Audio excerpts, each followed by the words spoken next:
पे भी full stop लगा दिया।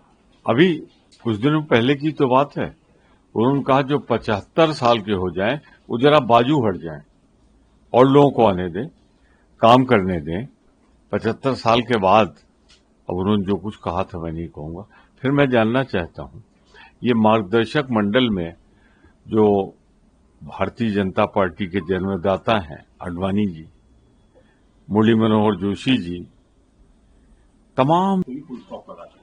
अभी कुछ दिनों पहले की तो बात है, उन्होंने कहा जो 75 साल के हो जाएं वो जरा बाजू हट जाएं और लोगों को आने दें, काम करने दें। 75 साल के बाद अब उन्होंने जो कुछ कहा था मैं नहीं कहूंगा।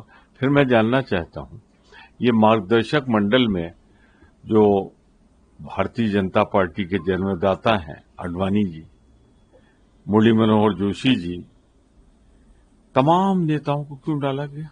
ये कह के कि 75 साल पूरा हो गया। तो मैं तो इतना कहूंगा, इसको कहते हैं अबाउट टर्न, पूरी तरह यू टर्न। कुछ तो मजबूरियां होंगी। फिर इसके अलावा वो भी कह रहे हैं काशी मथुरा इन सब के एजुकेशन में भी पार्ट ले सकते हैं आरएसएस के कार्यकर्ता। सिर्फ एक राम जन्मभूमि का मामला है जहां पर आरएसएस डायरेक्टली इन्वॉल्व था, लेकिन इन चीजों में इन्वॉल्व नहीं, लेकिन आरएसएस में किसी कार्यकर्ता पर रोक नहीं लगाई जाएगी। क्या होगा उपासना स्थल विधेयक का वर्षित एक्ट? क्या उसके खिलाफ अपनी ही सरकार के, आज तो लागू है वो, क्या अपनी ही सरकार के खिलाफ जाएंगे? क्या होगा न्यायालय का? तो मैं कुछ समझ में नहीं आ रहा हूं, क्या खिचड़ी पकड़ी है सरकार में और आरएसएस में। प्रधानमंत्री जापान की यात्रा पे हैं और साथ साथ चीन का भी दौरा करेंगे, इसके बाद ही किस तरीके से वो जापान और चीन की दोनों यात्रा पर है। भारत के हित में कुछ ऐसे फैसले हों जिससे आम जनता को फायदा मिले। बनारस देख रहा हूं आजकल मैं, वहीं का क्वेटा बनाने की तो वायदा था मोदी जी का, जापान में ही तो है। मैं मोदी जी से आग्रह करूंगा एक बार चले जाएं कोटा, देख लें वो कहाँ है, और फिर लौट के आए तो अपनी काशी देख लें वो कहाँ है। पर चीन के बारे में मैं अपनी घोर आपत्ति दर्ज करता हूं। प्रधानमंत्री जी, क्या हुआ था? 21 जवान जो गलवान में शहीद हुए थे उनके बारे में बात करेंगे आप? क्या अरुणाचल के बारे में बात करेंगे आप? क्या आप इस बारे में बात करेंगे कि जब ऑपरेशन सिंदूर हो रहा था तो सेना तो पाकिस्तान की थी, पर चीन की एक्सपर्टाइज, चीन के हथियार पूरी तरह चीन लड़ रहा था। इस बारे में क्या विचार है? क्योंकि आप अमेरिका से डांट खाए हुए हैं, तो इसलिए आप चीन जब जाएं तो भारत के हितों का ख्याल रखें। सर, इसके अलावा वोट अधिकार यात्रा कांग्रेस पार्टी की और पूरे इंडिया गठबंधन की चल रही है बिहार में। उस दौरान एक वीडियो सामने आया जिसके अंदर ये कहा गया प्रधानमंत्री मोदी को लेकर अफसर उठाए गए, उनके परिवार को लेकर, उनकी माता जी को लेकर अफसर उठाए गए।